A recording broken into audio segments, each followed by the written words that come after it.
একটা গল্প দিয়ে একটু শুরু করতে চাই মাননীয় স্পিকার। ছোট্ট গল্পটি হচ্ছে, রাজা তার উজিরকে বলে দিয়েছিল সকাল থেকে এটা কাজ করবা, এই কাজগুলো করবা। উজির বলেছিল যে আমাকে যে কাজগুলো বলেন কোনটা কখন গুরুত্বপূর্ণ কোনটা ছুটে যায় তার চেয়ে আপনি আমাকে একটা তালিকা করে দিলে ভালো হয়। একটা তালিকাও করে দিয়েছিল। তালিকা দেখে দেখে সে কাজ শুরুই করেছিল। হঠাৎ করে রাজার মনে হলো সে একবার শিকারে যাবে। ঘোড়ার পেটে উঠে যখন রেকাবে পা ঢুকিয়েছে, রেকাবে পা ঢুকালে পা আটকে গিয়েছিল। পাটা যখন ছুটাতে পারছিল না তখন সে উজিরকে বারবার ডাকছিল, আমার পাটা এখান থেকে বের করে দাও। পাটা বের করতে যাচ্ছিল না উজির, কারণ উজির বারবার খুঁজছিল যে তালিকাটা করে দেওয়া হয়েছিল সেই তালিকার মধ্যে পা আটকে গেলে ওটা বের করে দেওয়ার বিধান ওখানে আছে কিনা। শেষ পর্যন্ত রাজার পা আর ওখান থেকে বের করা যায় নাই এবং রাজাকে মুক্ত করা সম্ভব হয় নাই বলে আমরা গল্পে জেনেছি। ঠিক আমার কাছে আজকে সংসদ এরকম একটা গল্পের মতো মনে হয়। আমরা জুলাই সনদে যখন আমাদের 4 বছরের সন্তানরা জীবন দিয়েছে, আমরা যখন দেখেছি বিগত 17 বছর উন্নয়নের কথা বলে আমাদের নির্বাচনকেই ভুলে দেওয়া হয়েছিল, আবার বিগত 1.5 বছর আমরা লক্ষ্য করলাম যে সে সময় আমরা কেউ কেউ নির্বাচন এবং নির্বাচন বলে বলে আমরা আমাদের মাথা থেকে বিচার এবং সংস্কারটাই ভুলে দিয়েছিলাম। আবার এখন এসে আমরা দেখলাম যে আমাদের নখের কালি শুকাতে না শুকাতেই উন্নয়নের কথা বলে আমরা আবার জুলাই সনদটাকেই ভুলে দিতে বসেছি। আমি খুবই বিব্রত হই যে আমাদের সন্তানেরা রাস্তায় দাঁড়িয়ে সেদিন কি প্ল্যাকার্ডে এটা লিখেছিল যে আমরা একটা ফ্যামিলি কার্ডের জন্য আজকে রাস্তায় দাঁড়িয়েছি। সেদিন তারা দাঁড়িয়েছিল, মাননীয় স্পিকার, সেদিন তারা দাঁড়িয়েছিল, লেখা ছিল রাস্তাগুলোতে আমাদের সন্তানেরা বুকে গুলিবিদ্ধ হয়ে পা হারিয়ে চোখ হারিয়ে দাঁড়িয়ে রাস্তা ব্যারিকেড দিয়ে লেখা ছিল রাস্তা সংস্কারের কাজ না, রাষ্ট্র সংস্কারের কাজ চলছে। আমরা যেন সংস্কারের কথাটা মাথায় নিতে পারছি না।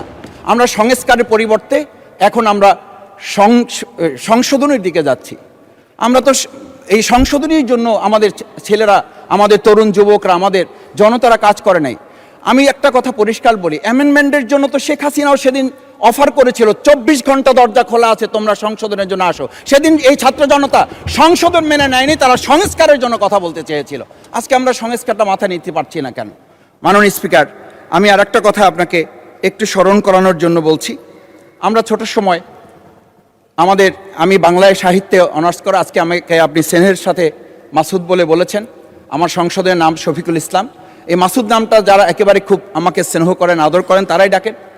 আমি বাংলার সাথে আমাদের রাষ্ট্রবিজ্ঞানের ছিল, রাষ্ট্রবিজ্ঞানে আমরা ছোট একটা বাক্য পড়েছিলাম, নেসেসিটি নোস নো লস। আমরা এই নেসেসিটিকে আজকে একটা সংবিধানের ধারাবাহিকের মধ্যে আমরা আটকে ফেলেছি। আমরা লাইন খুঁজতেছি, আমরা দাড়ি কমা সেমিকোলন খুঁজতেছি। আমরা আজকে পরিষ্কার একটা কথা বুঝি যে আমাদের এই সংস্কারের প্রয়োজনটা এই কারণে দরকার হয়েছে, এই প্রস্তাবটা এজন্য উত্থিত হয়েছে যে এটা 30 কার্য দিবসের মধ্যে যেখানে করার কথা ছিল সেখানে আমরা খাল খননে গুরুত্ব দিলাম, ফ্যামিলি কার্ডে গুরুত্ব দিলাম, কৃষি কার্ডে গুরুত্ব দিলাম, আমরা আরও অনেক কাজে গুরুত্ব দিলাম। অথচ যেটার জন্য আজকে নির্বাচন করে আমরা এখানে নিজেরা কথা বলার সুযোগ পেলাম, সেই সংস্কার আমরা নজর দিতে পারলাম না কেন? মাননীয় স্পিকার, আমি আর দুটো কথা বলি। আমরা আমাদের প্রিয় মাতৃভূমি বাংলাদেশ, এই বাংলাদেশের সামগ্রিক প্রয়োজনকে সামনে রেখে আমাদের একটা কথা মাঝে মধ্যেই বলতে হয় যে আমরা যখন এই রাষ্ট্র সংস্কারের কথা, আমাদের সংবিধানের ধারাগুলোর কথা বলি, আমাদের কাউকে আমরা এই কথা বলতে শুনি যে গণভোটে যে 4টা বিষয় উল্লেখ করা হয়েছে, আমাদের এই 70% লোকরা ভোট দিয়েছে, 51% সরকারি প্রতিনিধিত্ব করছেন। আমি তো একটা কথা যদি পরিষ্কার করে সরকারি বেঞ্চে যারা আছেন, ট্রেজারি বেঞ্চে যারা আছেন, তাদের বিনয়ের সাথে যদি জিজ্ঞেস করতে চাই যে আমরা 51% ফ্যামিলি কার্ডের পক্ষে ভোট দিয়েছে আর আমাদের 70% তো জুলাই সনদের ভিত্তিতে রাষ্ট্র গঠনের পক্ষে ভোট দিয়েছে, আমরা তাহলে 51%কে গুরুত্ব দিয়ে ফ্যামিলি কার্ড বিতরণ করে জনগণের সেই 17 বছরের উন্নয়নের কথা বলি কি আমরা মূল জায়গা থেকে আমাদের দেশের জনগণকে আবার আরেকটা জায়গায় নিয়ে যেতে চাচ্ছি এমন করে যে আমরা লক্ষ্য করছি, আমরা বলি সবার আগে বাংলাদেশ, আমরা বলি সবাই মিলে বাংলাদেশ। আমি তো তা লক্ষ্য করছি না। আমাদের আশঙ্কার জায়গাটা, আমাদের উদ্বেগের জায়গাটা, উৎকণ্ঠের জায়গাটা মাননীয় স্পিকার ওইখানে যে 11টা সিটি কর্পোরেশনের প্রশাসক বদল হয়েছে। আমরা কি লক্ষ্য করলাম না সবাই মিলে যদি বাংলাদেশ হয় তাহলে সরকারি দলের বাইরে একজন যোগ্য লোক, সৎ কি মানুষ ওখানে খুঁজে পাওয়া গেল না? মাননীয় স্পিকার আরেকটা কথা বলি, 42টা জেলা প্রশাসক বদল হয়েছে। মাননীয় স্পিকার, এই পাশ থেকে প্রায় কথা বলি যে এখানে বলা হয়েছে যে মানে আমরা সবাই মিলে বাংলাদেশ, সবার বাংলাদেশ যখন বলি, সবাই মিলে দেখি টেবিল চাপড়িয়ে আমরা এই মহান জাতীয় সংসদকে খুবই সরগরম করে ফেলি। এই 42টা যে জেলা প্রশাসক নিয়োগ হয়েছে, এই জেলা পরিষদে গোটা বাংলাদেশের মধ্যে আজকে এখানে যে কমিটি হয়, সেই কমিটিতে আমরা বলি ন্যায্যতার ভিত্তিতে আপনাদের থেকে 2 জন দেন, 1 জন দেন। মাননীয় স্পিকার, খুবই বিনয়ের সাথে জিজ্ঞেস করি, আমরা কি সেই নতুন বাংলাদেশের দিকে যেতে পেরেছি যেই বাংলাদেশে এই 42 জন জেলা পরিষদের 1 জন জেলা পরিষদকে আমরা কাউকে খুঁজে বের করতে ওখানে ন্যায্যতার ভিত্তিতে দিতে পারলাম না? মাননীয় স্পিকার, আমরা তত্ত্বাবধায়ক আমাদের অন্তর্বর্তীকালীন সময়ে যখন 1-2 জায়গায় এরকম প্রশাসক নিয়োগ হয়েছে, আমরা বললাম এটা সংবিধান লঙ্ঘন এবং এটা গণতন্ত্রের সাথে সাংঘর্ষিক।